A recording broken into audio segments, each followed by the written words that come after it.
Ain't Shit Safe. It's a staple for me now. When people think of Devo Lucciano, they think of Ain't Shit Safe. I could be at the mall. Somebody from across the other side of the mall, they screaming, Ain't Shit Safe. The concept, though, was derived from me just being a youngin', you know what I'm saying? And I was going to Simeon Career Academy with my boy Devontae Blackburn, Status. It's my guy. And also Brian Fresco, you know what I'm saying? Shout out to him. But I was going to Simeon, and it always been my thing. We used to always be listening to Wayne tapes, you know what I'm saying? We listened to that Southern Smoke back then, too. We listened to that cocaine music back then, too, man. And what I heard Wayne yell on the tape in the background is like an ad-lib. He's just like, Ain't Shit Safe. And ever since then, that was just like my thing. So when I did part one, it was a mixtape in a sense. Like I was jumping on a lot of different records, a few originals, but I was jumping on a lot of different records. And I approached them as such. I was in a sense, you hearing the record as if they should have put me on it, in a sense. You know, that's kind of how that went. And to be honest, there was a big dip in between part 1 and 2. It was a big dip. It was like 2 years. It's been 2 years since Devo Lucciano put out a project and presented it to the people. I dropped freestyles, you know, whatever. But I was sitting back for a minute, and what happened was I ain't had a fight no more. I didn't want it this bad. Like, it's a lot of stuff that go on in the city that, you know what I'm saying, whatever.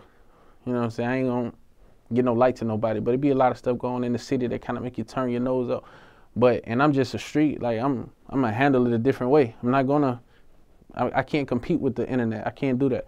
So what I did was I sat back and in solitude, you know, you find serenity in a sense, and I was comfortable. And then I got back in the studio one day, and it just came to be. It just came to life.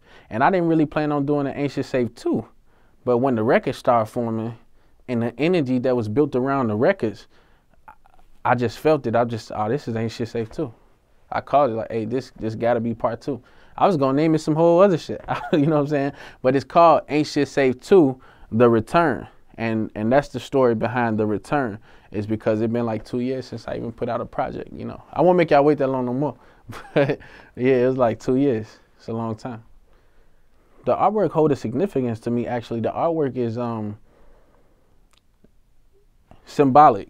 You know, you got me with the praying hands, and then you also got me with like this very focused face, you know what I'm saying? Just like I'm focused on the goal. So that lets you know what I'm praying for, I'm focused on it.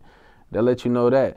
And then, but on my arms, you can see, you actually see my fiance, you see my kids, you see my cousin, Law Montana. You know what I'm saying? Those people mean a lot to me. You see my kids, you see Devin, you see Namaya, you see Devin, Namaya, you see Nakaya, and then you also see my dad. You know what I mean? And those people mean a lot to me. And those are the people who kind of keep me lifted, you know, in retrospect. You know what I'm saying? Those people are close to me, they're dear to me, and they keep me lifted, and they keep me, you know what I'm saying, pushing on forward towards my goals. Also in the background, of course, you see the Chicago skyline. That's where I'm from. And then you also see, you know, newspaper clippings and things like that of history of Chicago, as well as like, you know, current events and things like that. And the concept was of my own, but my bro J Pilot, he brought it to life. You know what I'm saying? He made it look like, he brought it out of my brain and put it there. And to be honest, he made it look flyer than what I was thinking. But just in the artwork, because I released the artwork, you know what I'm saying, on my social media before I put out the actual project, and they was going crazy off of the artwork. So they knew that the project was going to be crazy as well. I bounced around with release dates. I should have released it a lot earlier. If we was going on my time, it should have been released on Halloween 2016, but it didn't. We didn't wrap it up and ship it out until 2017, but it happened at the right time. So I would say if I would have dropped it on Halloween, it would have been like, oh yeah, because Halloween, Aint Sht Safe, you know, goons, ghoulies, all that stuff, you know. But in this aspect, I think it came out at the perfect time. I was ready, the team was ready, and we executed, and we continuing to execute, you know what I'm saying, as far as that issue as well. So as far as that project as well. So that's the significance of that. To be honest, it could have been more, but I wanted to consolidate it into a easy to listen to project. I think a lot of times you put 30, 20 songs on the mixtape, nobody get to hear every song. So I wanted to give you the very best, well, what I consider the best, because a lot of songs I still listen to, like, I should have put that out. But, and they coming, but I think this was the best choice collection of songs to be able to give to people and say, hi, my name is Devo Lucciano, and I'm here. So I think that was the best choice. The track list was put together by me, and my fiance, she all, like, I put her in charge of everything. Like, we listen to the music together, you know what I'm saying, and we tag team it. And she like, oh, I think they go hard, you should re-rap that, something like that. Because a lot of stuff be freestyles, but I go back and I touch on it a little bit. But she helped me put it together. To be honest, I be sitting here lying if I say that I just 100% did it myself. So I'm glad I got to talk about that. Yeah. The arrangement was put together by Big Rich. But we did talk about it, because when I got it back, I was like, yo, man, I just like how you put it together. Like, I was able to just really listen to it. It was fluid, you know what I'm saying? It was fluent as I was going through it, and just listening to it and vibing to it on my own. Because, you know, I didn't really have my hands into that part. I kind of sent it to him and kind of, you know, looked away. And he got it done, you know what I'm saying? So what basically we talked about was it going from just being just all turned. Like, soon as you put it in, you going up, you going to 100. And then, you know what I'm saying, working the project, working the records, and it transitioned into something smoother, something more easy to listen to, something more calmer in a sense, and getting into some of those smoother records and things like that. When it first come on, I'm talking about soon as that beat go in, open season, man. Open season. Now, open season is a message too, man. So if anybody playing with me the wrong way, man, it's open season. We turned up, man. But the record go crazy. Soon as it come on, it's no build up. It's no beat building. It come in going crazy, and then we revert back to the beginning. And, you know, DJ Big Rich did his thing. So then it go back to the beginning, and we turn y'all up all the way over again. So that one is major. You got Selfish on there. Selfish is a big record as well. That's produced by J. Luciano and Rello 5. Them boys go crazy. They're a phenomenal combination when it comes to producing. So that go crazy. And it's turned, but it also got this, it still got a smooth way where you can ride to it. Like, it's turned, but it's mellow at the same time. You know what I'm saying? And I'm talking real crazy on that record too. Another one is OMG. That one is going bananas. Like, shout out to my boy DJ Gator, man. He go crazy. Like, he sent me a video. I just sent it to him to listen to it. Sent him a video. He sent me a video of him playing it in the club, and them not even knowing, like, yo, that's Devo record, but they was going crazy to it. So shout out to DJ Gator, man, going crazy.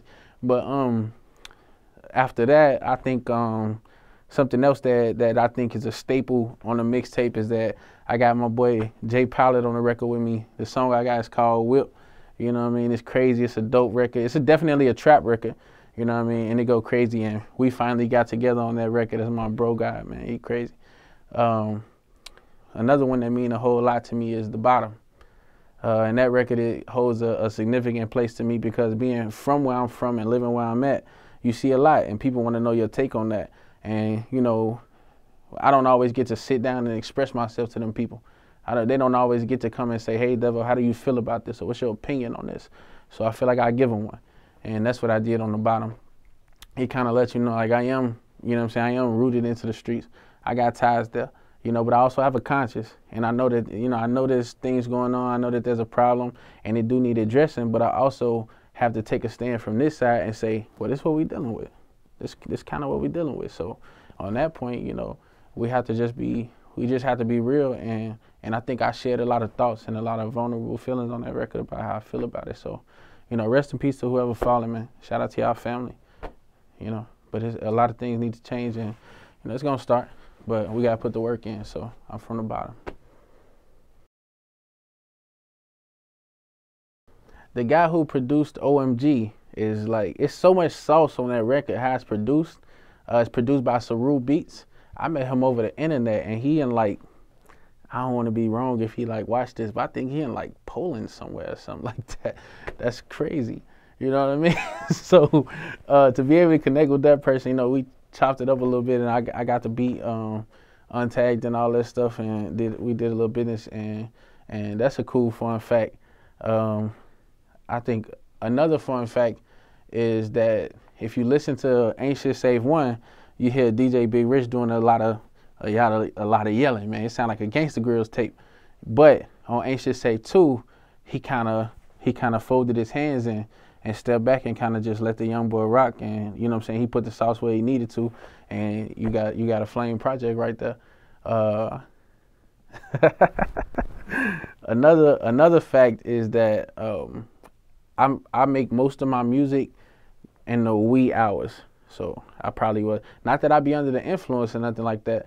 I just get most creative in the late hours. That's just how I am. So a lot of these are my deepest thoughts, because that's in a place where, like, you know, my kids are asleep. You know what I'm saying? I kind of could just do my own thing and zone out. So I make a lot of my music in those hours between like 2 and 7 a.m. Yeah.